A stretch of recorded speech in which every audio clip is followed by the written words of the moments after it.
Hola, muy buenas noches. Mi nombre es Rafael Castañeda Sepúlveda. Soy gastroenterólogo en Cristo Mugarza Sur y pertenezco al Departamento de Enseñanza e Investigación en Salud de la Universidad de Monterrey.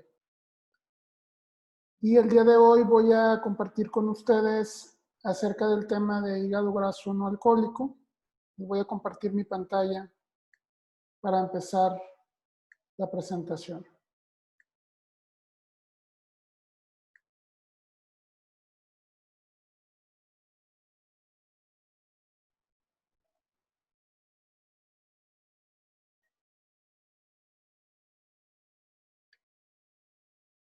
Y bueno, el hígado graso no alcohólico, ahora se le ha cambiado recientemente el nombre y se le conoce como hígado graso asociado a disfunción metabólica. Vamos a tocar varios temas con respecto a esta enfermedad. Vamos a ver su definición actual, vamos a ver su prevalencia, los factores de riesgo asociados a este problema, los métodos diagnósticos y pronósticos que tenemos, así como su tratamiento.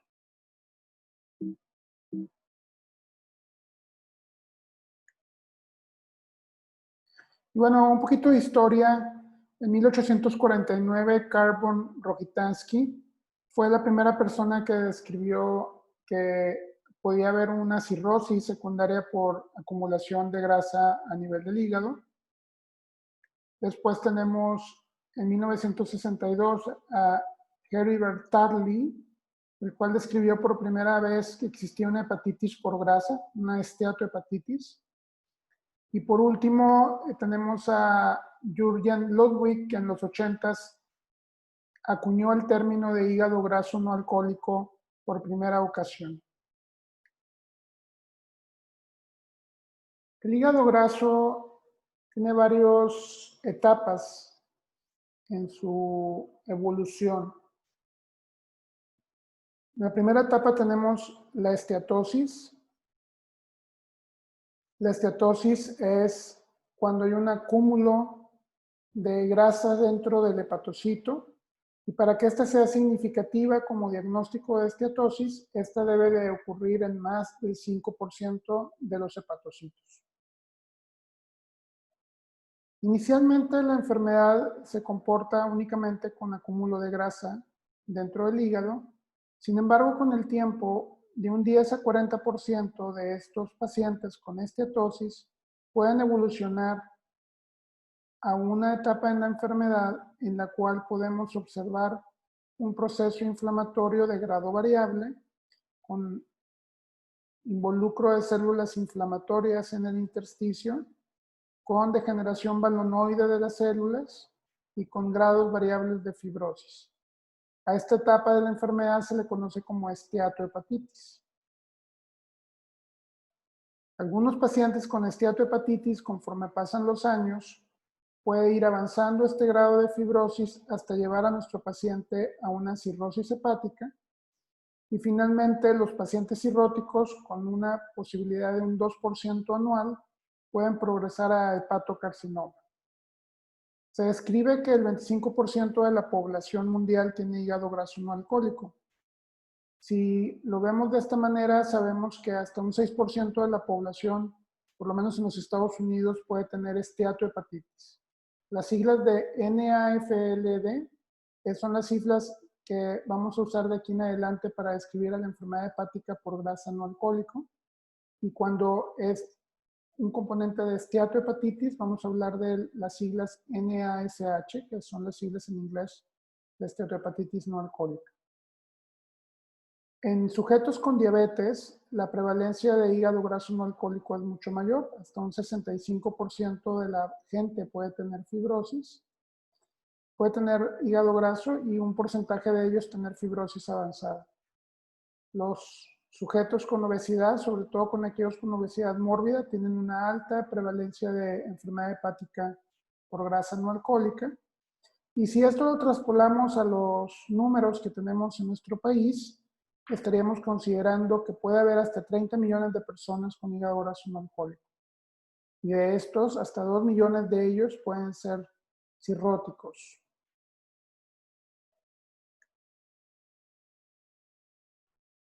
Como vimos en la primera imagen de la historia, el término de esteatosis o esteatohepatitis o enfermedad por grasa no alcohólica se acuñó a principios de los 80s por un patólogo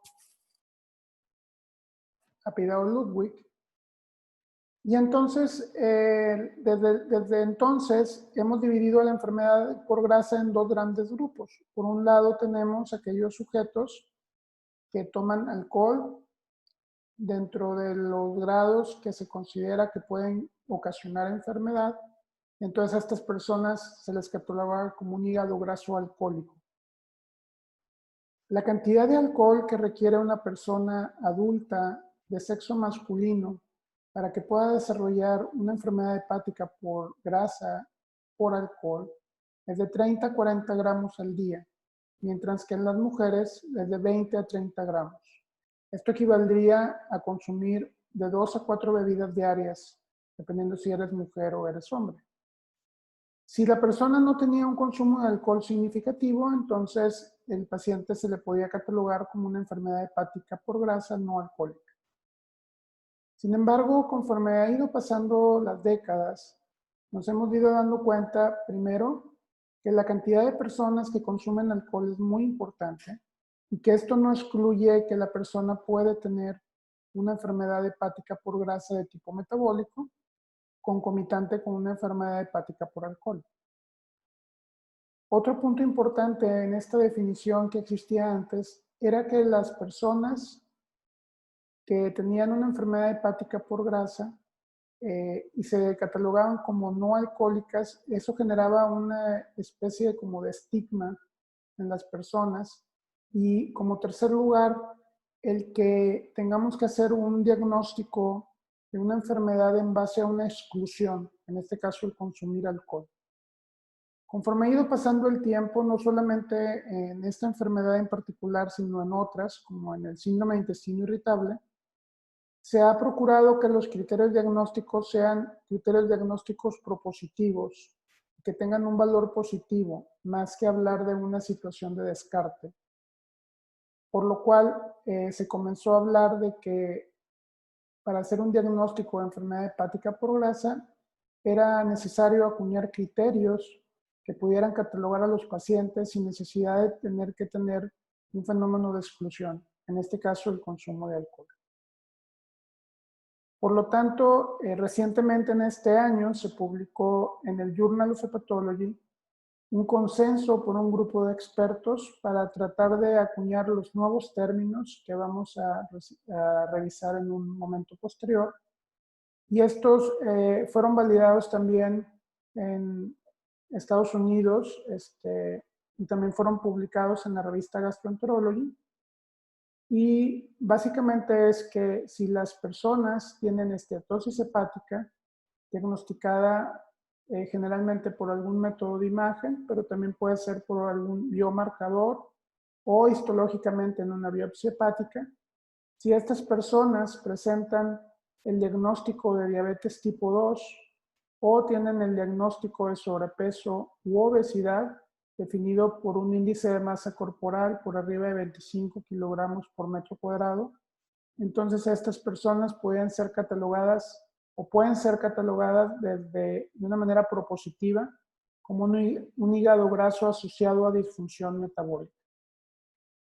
Si tenemos sujetos que no tienen sobrepeso o que no tienen diabetes y que tienen un peso normal, si cuentan con al menos 2 anormalidades de riesgo metabólico, como puede ser tener una circunferencia de la cintura elevada, una elevación de la presión arterial o tener hipertensión arterial en tratamiento farmacológico, unos niveles de triglicéridos por arriba de 150 miligramos por decilitro, o tener tratamiento para dislipidemia, tener una lipoproteína de alta densidad menos de 40 en hombres o menos de 50 en mujeres, tener un diagnóstico de prediabetes definido como una glucosa en ayuno entre 100 y 125, o tener una carga de glucosa posterior a 75 gramos, entre 140 o 199, tener una hemoglobina glucosilada que ronde entre los 5.7 y 6.4%,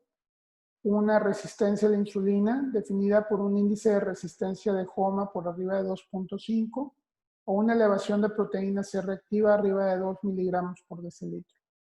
Si un sujeto con peso normal presenta por lo menos 2 anormalidades de riesgo metabólico y tiene esteatosis hepática, este paciente también puede definirse como un hígado graso asociado a disfunción metabólica.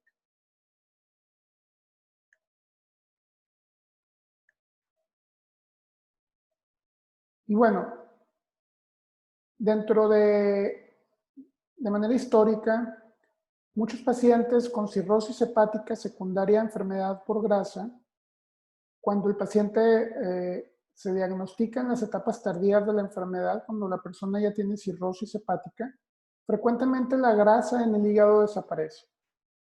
Entonces, este paciente cirrótico por grasa, que se le estudiaba con marcadores de hepatitis virales, con marcadores de autoinmunidad, y que no tomaban una cantidad importante de alcohol, se definía a estos pacientes como una cirrosis criptogénica o una cirrosis sin causa.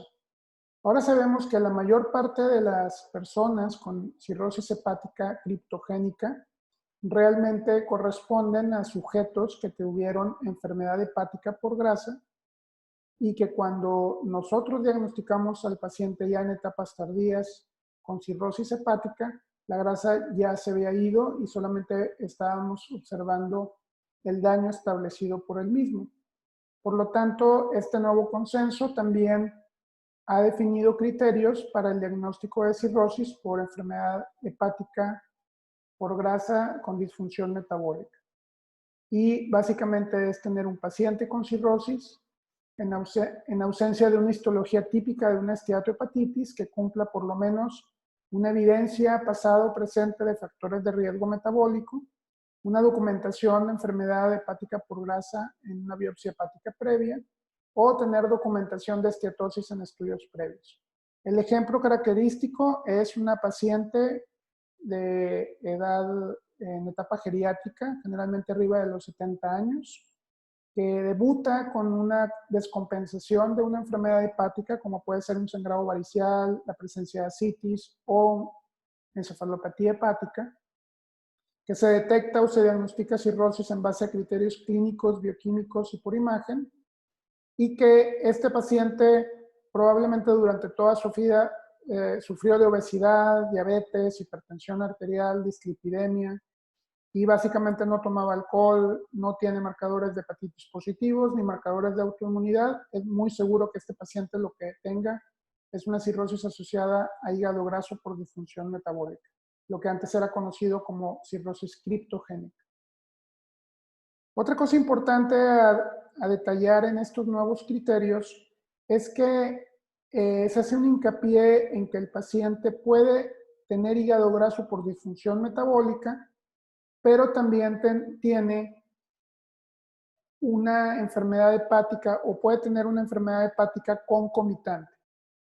Entonces ahora se puede hacer un diagnóstico de una etiología dual en donde el paciente cumple criterios de una disfunción metabólica, una enfermedad hepática con grasa, y aparte el paciente puede tener una enfermedad por grasa por alcohol. Si se encuentra o se determina que el paciente cumple la cantidad de alcohol necesaria para tener una enfermedad hepática asociada, que es repitiendo en los hombres más de 3 bebidas diarias o más de 2 bebidas diarias en mujeres, o como ocurre frecuentemente aquí en Monterrey, las personas no consumen alcohol de manera rutinaria de a diario, sino que los fines de semana consumen grandes cantidades de alcohol. Entonces estas también se pueden sumar como parte de los criterios diagnósticos. Todo paciente con una enfermedad hepática se le debe descartar otras causas de enfermedad como son hepatitis virales B y C, enfermedad autoinmune o metabólica que no sea una situación de la grasa, como puede ser la hemocromatosis y el daño por medicamentos.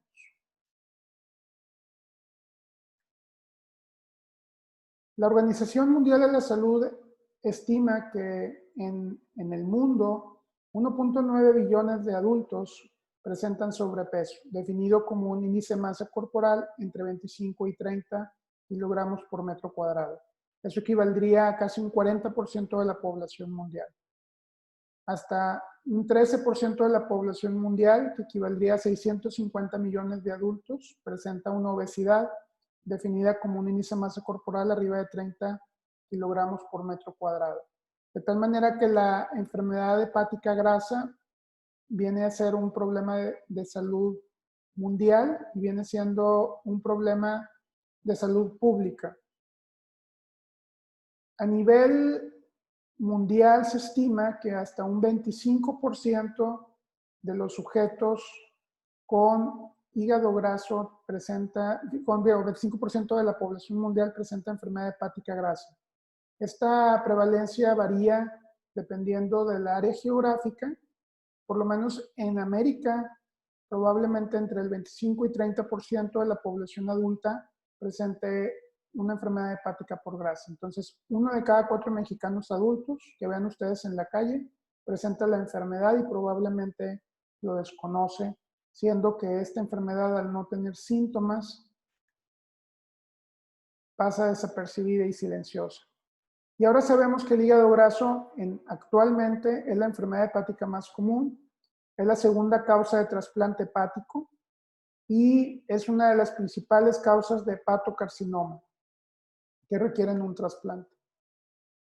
Los factores de riesgo asociados a la enfermedad hepática por grasa incluyen la obesidad, el síndrome metabólico, la resistencia a la insulina, la diabetes tipo 2, la dislipidemia, la hipertensión arterial, la apnea obstructiva del sueño, el síndrome de ovarios poliquísticos y estos factores que algunos pueden ser modificables. Tenemos otros factores no modificables como los factores genéticos, en donde tenemos, como ustedes ven en la segunda columna, una gran cantidad de genes que pueden estar involucrados en la génesis de la enfermedad hepática por grasa. Ahorita voy a ahondar un poquito más sobre el primero, que es el más importante para nuestra raza. Ahora recientemente se ha visto en la tercera columna que la microbioma intestinal tiene o juega un papel fundamental en la génesis de la formación de la esteatosis y de la esteatohepatitis. Y obviamente tenemos otros factores como es el consumo de alcohol y el consumo de carbohidratos que pueden ocasionar una disfunción metabólica a nivel hepático. Recordar que la esteatosis hepática no únicamente se presenta por disfunción metabólica y que tenemos otras enfermedades que pueden producir esteatosis. La esteatosis desde el punto de vista histológico se puede dividir en una esteatosis microvesicular, cuando dentro del hepatocito se encuentran varios glóbulos de grasa, y la esteatosis macrovesicular, cuando dentro del hepatocito se encuentra únicamente una sola vacuola. La enfermedad hepática por disfunción metabólica, que se asocia a diabetes tipo 2 y obesidad o a síndrome metabólico, generalmente es una esteatosis macrovesicular, la cual también se ve en la enfermedad hepática por alcohol, pero se puede ver en otras enfermedades como hepatitis C o enfermedad de Wilson. Por el otro lado, la estetosis microvesicular es más común en las enfermedades hepáticas asociadas al embarazo y en los trastornos innatos al metabolismo en los infantes. Algunos medicamentos como los anticonvulsivos, los antirretrovirales, los corticosteroides, medicamentos usados para el tratamiento del cáncer y la amiodarona pueden ser también causales de estetosis micro y macrovesicular. ¿Qué importancia tiene el diagnosticar la enfermedad hepática por grasa? En esta cohorte de pacientes con enfermedad hepática por grasa no alcohólicos, los cuales fueron pareados por edad y sexo como grupo control en la población general de Minnesota y seguidos por un lapso de 7.6 años en promedio, pueden observar ustedes en la imagen cómo las personas que padecen enfermedad hepática por grasa tienen una posibilidad de muerte mayor que las personas que no lo padecen. De manera importante hay que remarcar que la principal causa de muerte en los sujetos con enfermedad hepática por grasa no es precisamente la enfermedad de la cirrosis, sino que la cardiopatía isquémica y el cáncer ocupan los primeros 2 lugares de muerte en este subgrupo de pacientes.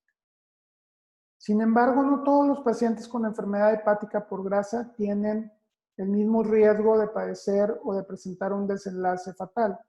Como ustedes pueden ver en esta imagen, en el lado izquierdo, podemos observar que aquellas personas que tienen una esteatosis simple, es decir, aquellos que no tienen inflamación, tienen una sobrevida a largo plazo similar a la población general. Sin embargo, aquellos sujetos que tienen esteatohepatitis son aquellos que presentan un mayor riesgo en todos los puntos.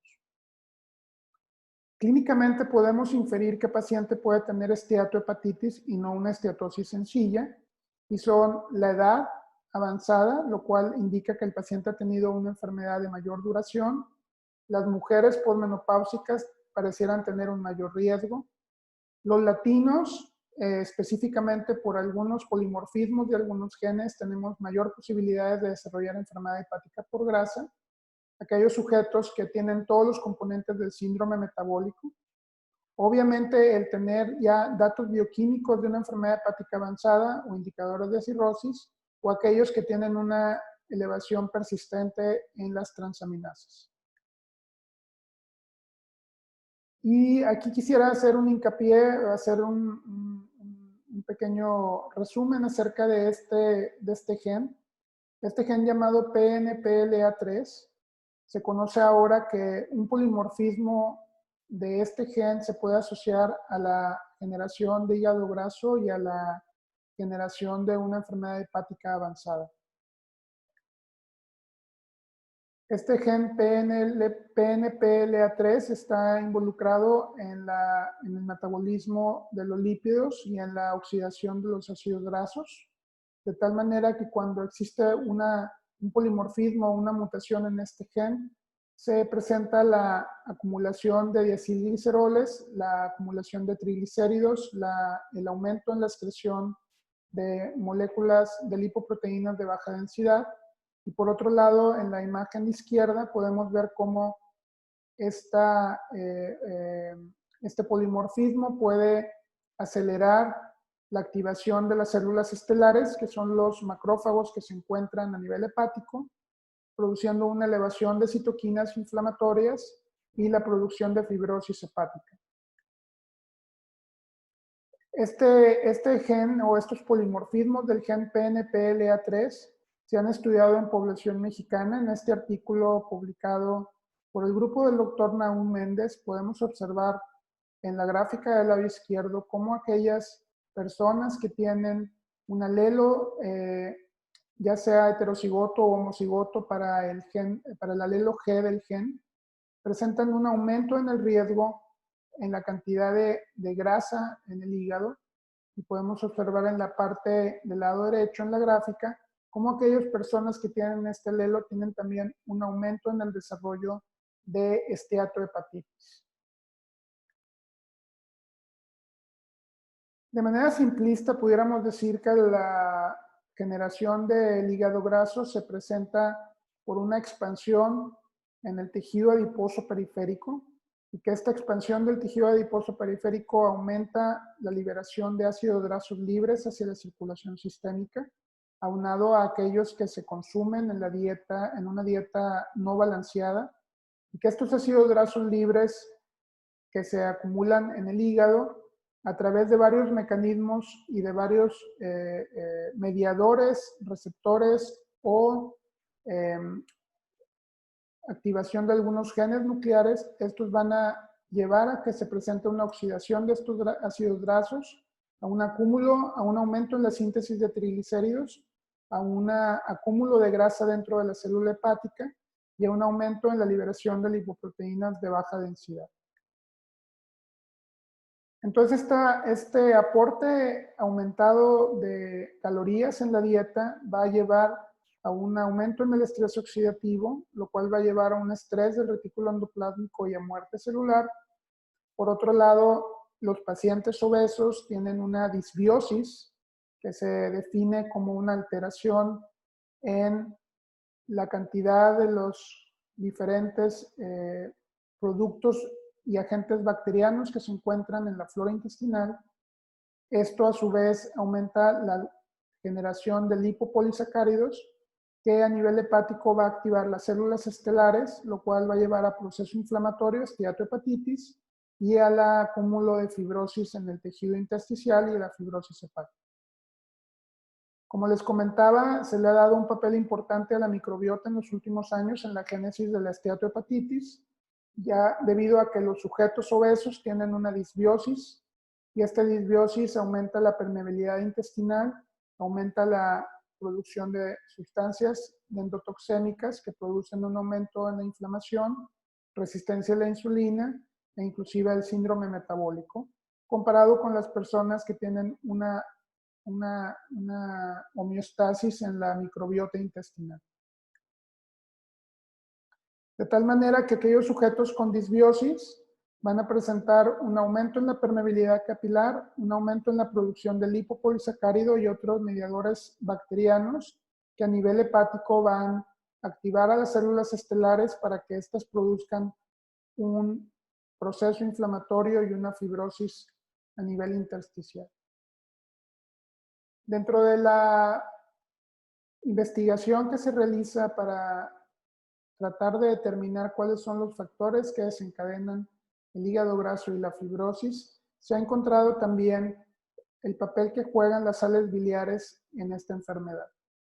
Sin ahondar en estas gráficas complicadas, quisiera comentarles que esta situación de síndrome metabólico, obesidad, conlleva un desbalance en la absorción y en la producción de sales biliares, y que estas a través de varios mecanismos pueden producir una alteración de ciertos receptores y factores nucleares que desencadenan la enfermedad. De todos estos mediadores que estamos, o de todos estos jugadores que vemos en esta imagen, quisiera hacer hincapié en una molécula que se llama el FXR, que es el receptor X-farnesoide.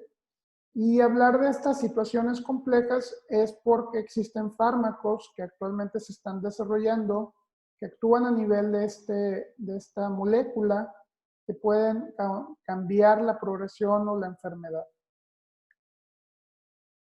Los ácidos biliares son excretados en la bilis y son reabsorbidos en el ilion terminal. Y esta molécula, el factor X farsenoide hepático, al ser activado por estos ácidos biliares, disminuye la síntesis de los mismos en un sistema de retroalimentación, disminuyendo la lipogénesis, bloqueando a este receptor de esteroles que se llama SRBP1C, disminuyendo también la gluconeogénesis y aumentando la sensibilidad a la insulina. De tal manera que cuando hay una disfunción en esta reabsorción en sales biliares, estos factores que comento se ven alterados y se desarrolla la enfermedad. El agente de manera puntual que es un agonista de este receptor X-farsenoide es el ácido boticólico, del cual se ha tratado de estudiar y hay muchos estudios en los últimos 5 años en el tratamiento del hígado graso. Esta molécula, el ácido boticólico, se une a este receptor X-farnesoide y a través de varios mecanismos produce una mejoría clínica y bioquímica en los pacientes. Otra molécula conocida que ha estado involucrada en la génesis del hígado graso y que se ha usado como un blanco terapéutico son los receptores del activador de peroxisomas. Estos PPARs, que así se llaman, hay varios tipos. Tenemos el que se llama alfa, tenemos el gamma y el alfa delta. Y estas moléculas están involucradas en la beta oxidación de los ácidos grasos, y cuando están mal reguladas pueden provocar un aumento en la fibrosis, en la inflamación y en la resistencia a la insulina. Las moléculas típicas que bloquean estos receptores son las glitazonas, fármacos usados desde hace mucho tiempo para tratar la diabetes, y actualmente se están probando moléculas que actúan en estos receptores de una manera muy puntual Entre ellos dos fármacos, uno se llama elafibranor y el otro se llama saroglitazar, del cual nuestro centro en Mugarza Sur tiene experiencia en protocolos y ensayos clínicos con aparentemente hasta ahora buenos resultados. Estos subtipos de PPARs tienen varias funciones fisiológicas a nivel hepático, y ahí es donde actúan cada uno de estos fármacos, por ejemplo, las glitazonas, el elafibranor o el saroglitazar. Cuando veo pacientes en mi consulta con hígado graso, les explico siempre que la enfermedad podemos verla desde dos ópticas. La óptica del lado izquierdo es que la enfermedad hepática por grasa se asocia al desarrollo de cirrosis y sus complicaciones, con los mecanismos que ya hemos comentado. Pero el otro aspecto de la enfermedad hepática por grasa es que es un indicador del síndrome metabólico y es un indicador de un aumento en el riesgo cardiovascular, que es una de las principales causas de muerte en estos enfermos. El diagnóstico de hígado graso, el gol estándar es la biopsia hepática. Sin embargo, la biopsia hepática es un procedimiento costoso e invasivo y no exento de complicaciones. En las imágenes que ustedes pueden ver en la diapositiva, podemos observar en la imagen descrita como A, la presencia de vacuolas de grasa alrededor del lobulillo hepático. Vemos en la parte del centro una vena central. Y en las otras imágenes podemos observar grados variables de esteatohepatitis con infiltración de células inflamatorias, degeneración balonoide de las células, como es el caso de la imagen descrita con la letra D, y en la letra E con una tinción especial de tricrómico de Mason para observar las fibras reticulares, como este hígado ya presenta un daño estructural con la presencia de fibrosis. El patólogo, cuando ve una imagen histológica, nos va a graduar la enfermedad en base a scores histológicos. El más conocido es el que se encuentra en su lado izquierdo, que es el score de actividad de hígado graso no alcohólico, en donde se le da una puntuación a la presencia de esteatosis, a la presencia de balonamiento, a el infiltrado inflamatorio, y se le pone un score. También se describe qué tanta fibrosis tiene o no. Y hemos encontrado que los sujetos que contienen esteatohepatitis en su biopsia o fibrosis tienen un aumento en los riesgos o en los puntos finales clínicos, como es mortalidad por enfermedad hepática o por enfermedad en general, y muerte cardiovascular. Como les he comentado desde un principio, pareciera ser que la enfermedad, dependiendo de su estadiaje, su evolución puede ser distinta. Y se ha descrito que aquellos sujetos que tienen una esteatosis simple tienen una progresión de la enfermedad más lenta que aquellos que tienen grados variables de esteatohepatitis. Sin embargo, la biopsia hepática está reservada para un grupo de pacientes, pero no para todos, y tenemos un arsenal de estudios no invasivos para hacer diagnóstico de enfermedad hepática por grasa o para hacer el diagnóstico de fibrosis. Cabe la pena mencionar que la biopsia hepática es el único método en el cual podemos diagnosticar de manera fehaciente la esteatohepatitis, y que los métodos no invasivos con los que contamos no nos pueden predecir qué pacientes tienen esteatohepatitis o cuáles no, por lo cual hemos usado como un marcador subrogado la presencia de fibrosis para determinar qué pacientes son los que tienen mayor riesgo de complicaciones. En la columna del diagnóstico de hígado graso tenemos aquellos estudios de imagen más usados para diagnosticar enfermedad hepática por grasa, dentro de los cuales se encuentra el ultrasonido abdominal, la tomografía axial computada y la resonancia magnética nuclear. Por otro lado, para diagnosticar fibrosis tenemos estudios de imagen como es el FibroScan, que es la elastografía transitoria. Tenemos la imagen por ultrasonido de ARFI, y tenemos también diagnósticos serológicos tanto para hígado graso como para fibrosis, y los vamos a platicar más adelante. Tenemos entonces que tenemos varios scores de puntuación que puede ayudarnos a determinar qué sujetos tienen riesgo de presentar la enfermedad hepática por grasa. Entonces, en el lado izquierdo vemos los nombres de estas puntuaciones. Vemos que utilizan parámetros clínicos y parámetros bioquímicos con sensibilidades y especificidades variables, con un área bajo la curva que ronda el punto 80 o el 80% de exactitud.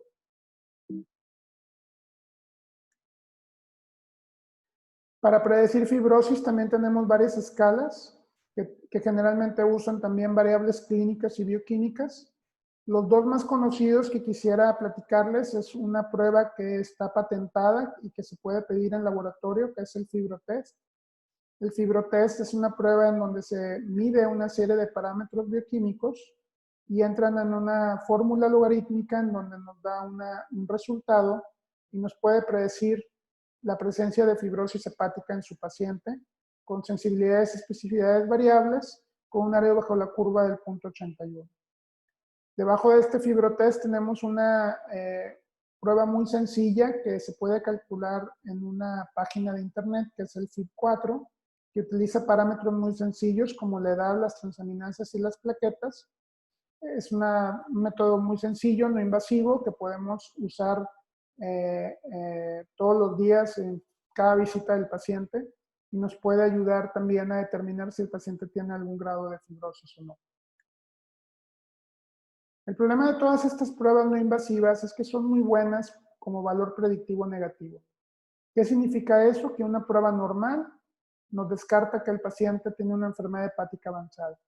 Sin embargo, ya cuando la prueba sale positiva, la capacidad de la prueba de decirnos si tiene una fibrosis moderada o una fibrosis severa se va perdiendo.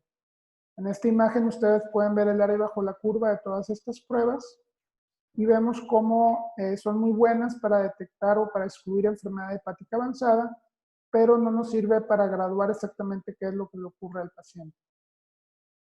Sin embargo, son muy útiles porque como son métodos no invasivos, podemos aplicarlos en cada visita del paciente y así poder monitorear si este paciente presenta un avance de la enfermedad.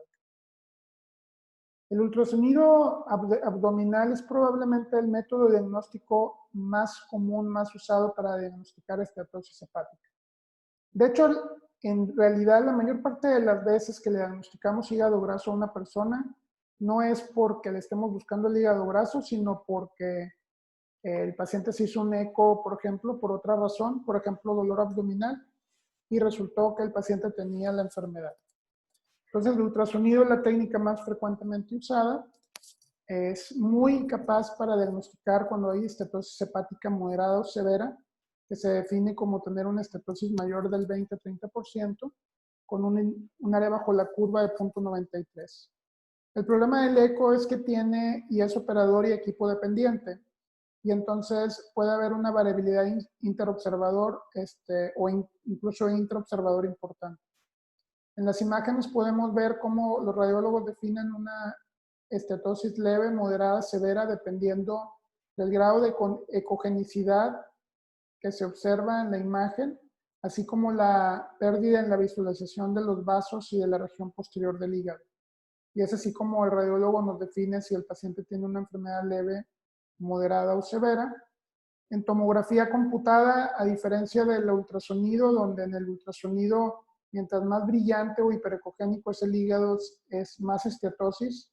En la tomografía computada, el hígado, mientras más oscuro sea su densidad con respecto a la densidad del vaso, es como podemos ver el grado de esteatosis del paciente.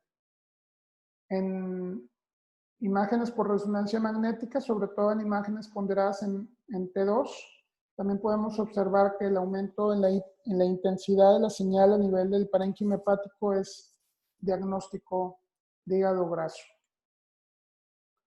Un método que ha ido tomando un papel cada vez más dominante en la evaluación de la fibrosis y de la esteatosis en los sujetos con enfermedad hepática por grasa es el equipo que se llama FibroScan. El FibroScan es una elastografía transitoria controlada por vibración. Básicamente lo que hace este equipo es emitir una onda de velocidad que pasa a través del parénquima hepático generada por un transductor que se coloca en la región costal derecha, midiendo un área de 3 centímetros cúbicos, que es aproximadamente 25 milímetros de hígado por debajo del tejido celular subcutáneo, y esta onda se regresa hacia el transductor, se hace una medición que se expresa en kilopascales, y con este equipo podemos determinar si el paciente o nuestro paciente tiene fibrosis hepática o ya una cirrosis hepática. Generalmente una persona sin enfermedad hepática que no tiene fibrosis tiene menos de 4 kilopascales, y una persona con enfermedad hepática que ya presenta una cirrosis hepática por enfermedad grasa generalmente tiene más de 14 kilopascales en el FibroScan. Entonces, este equipo nos ayuda a graduar la fibrosis y la cirrosis con un área bajo la curva muy importante, por arriba del punto 8.9, y tiene otro parámetro que puede medir el grado de grasa, que se llama parámetro de atenuación controlada o CAP. Y en este nos puede graduar el grado de esteatosis hepática que el paciente tiene, de una manera similar a como lo hace la biopsia hepática, con esteatosis leve, moderada o severa. La importancia del FibroScan, pues, es que es un método no invasivo que de manera reiterativa en muchos estudios ha demostrado su poder diagnóstico, y como es una prueba que se encuentra en consultorio, se puede usar cuantas veces sea necesario para hacer la evaluación y darle seguimiento a estos pacientes. La resonancia magnética tiene la capacidad también de medir la cantidad de grasa a través de una medición de la fracción de grasa, y también puede hacer una elastografía por resonancia magnética con áreas bajo la curva por arriba del 90, lo cual lo coloca igual o un poquito mejor que el FibroScan. Sin embargo, no se encuentra esta elastografía por resonancia magnética disponible en la mayor parte de los centros, por lo cual su uso es un poquito más complejo. En este estudio publicado hace un par de años en Gastroenterology, se comparó el uso de la resonancia magnética contra la elastografía por FibroScan, y observamos que la resonancia es mejor en los estadios intermedios. Tanto FibroScan como resonancia magnética son útiles para determinar los grados de fibrosis avanzada. Cuando ustedes tengan un paciente con hígado graso detectado, ya sea por elevación de enzimas hepáticas o por un estudio de imagen, es importante el que evalúen el consumo de alcohol de esta paciente, que confirmen la presencia de hígado graso y que se excluyan otras causas de elevación en transaminasas, como puede ser enfermedad hepática por virus o autoinmunidad. Si se confirma que el paciente tiene una enfermedad hepática por grasa, se puede subdividir a estos sujetos en perfiles de riesgo. Tenemos 3 perfiles de riesgo. Tenemos por el lado izquierdo en color verde aquellos sujetos con un perfil de riesgo bajo, que son aquellas personas jóvenes menores de 40 años que no son obesos, que no tienen síndrome metabólico y que sus estimaciones de fibrosis, ya sea por métodos no invasivos, no presenta fibrosis. Estas personas tienen muy buen pronóstico y requieren únicamente un seguimiento. Por el otro lado, tenemos en el lado derecho el color naranja, aquellas personas que tienen un perfil de riesgo alto, que son aquellos que ya presentan datos bioquímicos o clínicos de enfermedad hepática avanzada, como es una cirrosis, o que tienen una elevación importante en los kilopascales en un FibroScan. Estos pacientes básicamente ya tienen una enfermedad hepática avanzada y deben ser evaluados y diagnosticados como tal. En la parte intermedia tenemos algunos pacientes que sí son mayores de 40 años o que tienen múltiples factores para síndrome metabólico, en donde los grados de fibrosis son variables dependiendo de las pruebas no invasivas, y son estos grupos de sujetos en donde en algunos centros se recomienda el realizar una biopsia hepática para desempatar la información de estos estudios. Por lo tanto, es importante siempre excluir otras enfermedades que pueden estar concomitantes con hígado graso, diferenciar el hígado graso, la estetosis simple, esteatohepatitis es complicado, pero el usar la fibrosis como un marcador subrogado nos puede ayudar a guiar la conducta. Obviamente la biopsia hepática se puede observar para algunos sujetos con algunos factores. Dentro del tratamiento, quisiera ser enfático en que en este momento, en 2020, todavía no tenemos una medicina aprobada por la Federación de Drogas de los Estados Unidos o de Europea para tratar el hígado graso. Y que el tratamiento principal de estos pacientes es el tratamiento no farmacológico que incluye la dieta y el ejercicio. Aunque hay muchos estudios que demuestran que el bajar de peso le ayuda a estos pacientes, les traigo aquí este estudio publicado hace 5 años en Gastroenterology, en donde a un grupo de pacientes, 293, diagnosticados con hígado graso por imagen, con elevación de transaminasas y con síndrome metabólico, se les sometió a una biopsia hepática y se les dio un tratamiento en base a una dieta hipocalórica baja en grasa, con las especificaciones que ustedes pueden ver en la diapositiva, asociado a un aumento en el ejercicio, con un seguimiento a 1 año, con una biopsia hepática al final.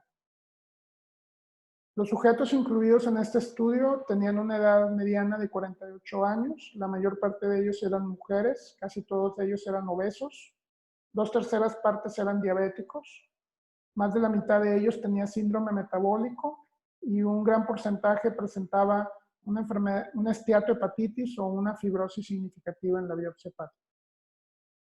Lo que encontramos en los resultados es que la dieta y el ejercicio combinado hizo que este grupo bajara de peso en un promedio de 4.6 kilos. No hubo una correlación entre la cantidad de ejercicio que hacía el sujeto con la pérdida de peso, pero sí con la dieta, como se ha determinado en muchos análisis.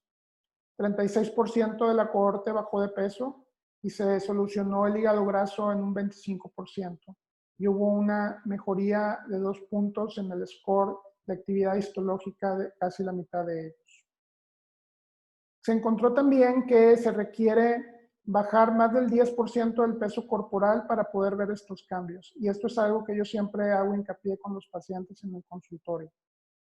Y tenemos que en este grupo de pacientes que tuvieron una reducción de peso significativo, pueden ustedes observar cómo hubo una mejoría en todos los parámetros histológicos, como es esteatosis, balonamiento, inflamación, lobular y portal, e incluso una mejoría o una estabilidad en la fibrosis hepática. Aunque la dieta es el factor primordial en la mejoría del hígado graso, el ejercicio es un acompañante muy valioso. En este estudio publicado en Clinical Gastroenterology and Hepatology hace 3 años, se hizo un análisis de 31 pacientes con obesidad, con diagnóstico de esteatohepatitis por biopsia, a los cuales se sometió a un régimen de ejercicio sin cambios en la dieta. Y pudieron encontrar que aunque no hay una reducción significativa en la cuestión de la esteatohepatitis, hubo cambios importantes a nivel de grasa visceral, a nivel de triglicéridos séricos y obviamente del peso, siendo entonces el ejercicio, aunque no es el factor primordial, un factor coadyuvante importante del tratamiento de estos pacientes. Fármacos para hígado graso hay muchos ahorita en el tintero. Muchos de estos se están y se han utilizado en la arena clínica desde hace muchos años. Como les comentaba, no hay una aprobación directa de FDA, sin embargo, los podemos usar como ayudantes. Tenemos fármacos que actúan a diferentes niveles. En esta imagen podemos ver algunos de ellos. Quisiera platicar, en esta imagen podemos observar los diferentes blancos terapéuticos de todos estos fármacos. Muchos de ellos todavía siguen evaluándose en ensayos clínicos, algunos de ellos ya se cayeron, ya no mostraron beneficio. Quizá la terapia más conocida es el uso de la vitamina E en la esteatohepatitis no alcohólica.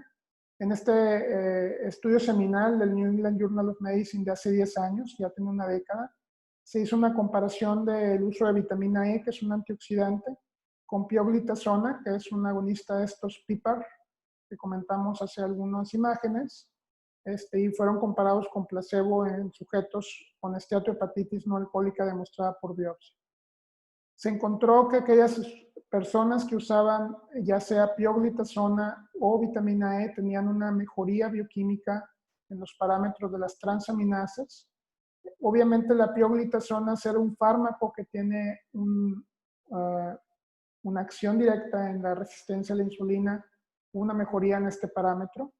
Sin embargo, probablemente la mayor desventaja del uso de pioglitazona es que los pacientes aumentan de peso y que en sujetos con ciertos perfiles cardiovasculares, este fármaco puede presentar un aumento en la retención de líquidos y puede desencadenar insuficiencia cardíaca en pacientes susceptibles.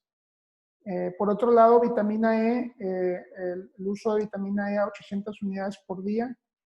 Hay estudios que salieron después de en donde se cuestiona su seguridad cardiovascular o su seguridad debido al aumento en la incidencia de cáncer de próstata, por lo cual esta terapia no puede ser o no debe ser usada de manera permanente, sino por lapsos.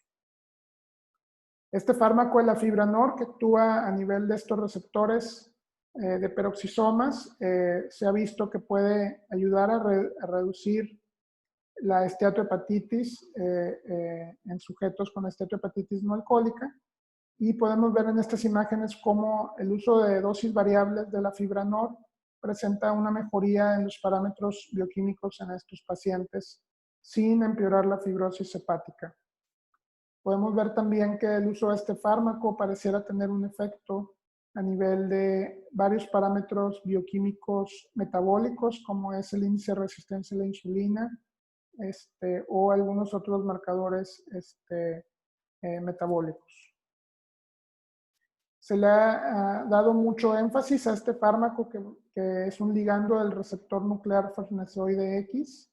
Este estudio es uno de los principales, publicado ya hace algunos años, en donde se encontró que los sujetos que consumen este fármaco tienen una mejoría también significativa en los parámetros bioquímicos.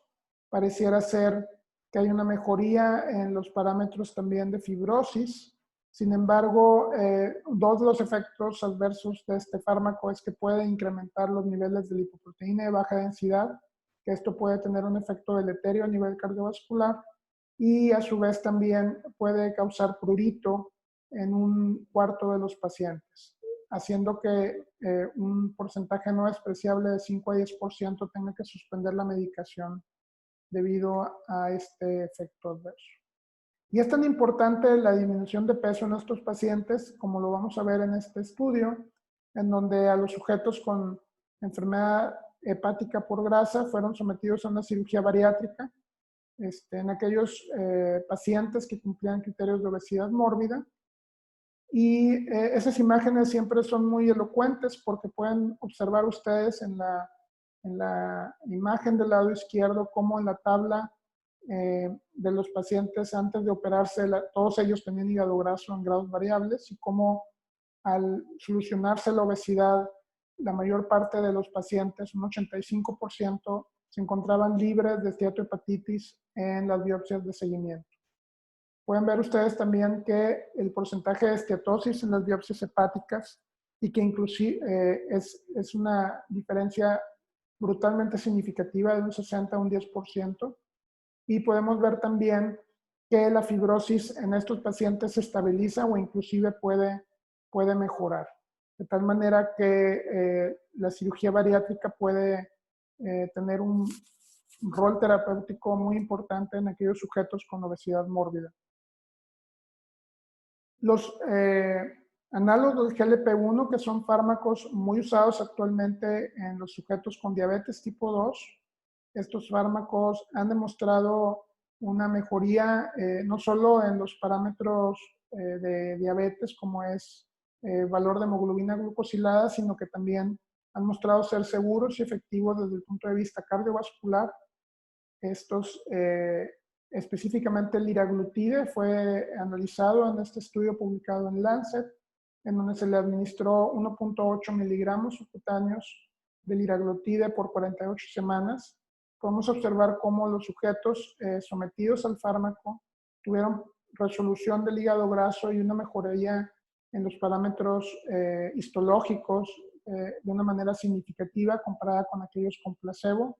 Quizá el único dato aquí importante es que hubo un empeoramiento de la fibrosis en un subgrupo de los pacientes, por los cuales, aunque el liraglutide puede ser un fármaco eficaz para tratar diabetes y obesidad, frecuentemente estos pacientes, todos ellos tienen hígado graso, tenemos que cuidar y tenemos que analizar de manera periódica qué fibrosis puede tener este paciente. En esta imagen ustedes pueden observar una comparativa de las diferentes terapias que se han usado para hígado graso. En este caso se observa la mejoría en el grado de esteatosis en la biopsia. Pueden ustedes ver que tanto vitamina E, pioglitazona, liraglutida, ácido beticólico, elafibranor tienen una mejoría significativa en el grado de esteatosis hepática. Igual podemos ver que la resolución de la esteatohepatitis es estadísticamente significativa para todos los grupos de medicamentos, pero que al compararlos con la cirugía bariátrica, por lo menos en aquellos sujetos con obesidad mórbida, pareciera ser que la cirugía juega un papel dominante. Igual que en esta imagen vemos cómo la mayoría de los fármacos no tiene un impacto significativo en la producción o en la mejoría en la fibrosis, que es uno de los puntos finales primarios que ahora son pedidos por los estudios, los ensayos clínicos por FDA. Por último, quiero hacer el comentario que el hígado graso se está convirtiendo en la principal causa de trasplante hepático. La particularidad de estos pacientes es que son pacientes de mayor edad, que tienen enfermedad cardiovascular y múltiples factores de riesgo metabólico, lo cual puede hacer que la sobrevida y el pronóstico de estos sujetos sea diferente cuando se comparan con causas por trasplante hepático que no son hígado graso. La sobrevida post-trasplante en general es similar a otras causas como quiera, pero podemos tener una recurrencia de la esteatohepatitis en el post-trasplante y esta aumenta de manera significativa a los 5 o 10 años de seguimiento. Aquí podemos ver cómo la hepatitis C, conforme se ha ido curando con los tratamientos de acción directa, vemos cómo el hígado graso y la cirrosis criptogénica van tomando cada vez un papel más importante dentro del grupo de los sujetos con hígado graso. Esta fue mi charla, espero que les sea de utilidad para su práctica clínica. Y pues nos estamos viendo en otro momento. Muchas gracias por su atención.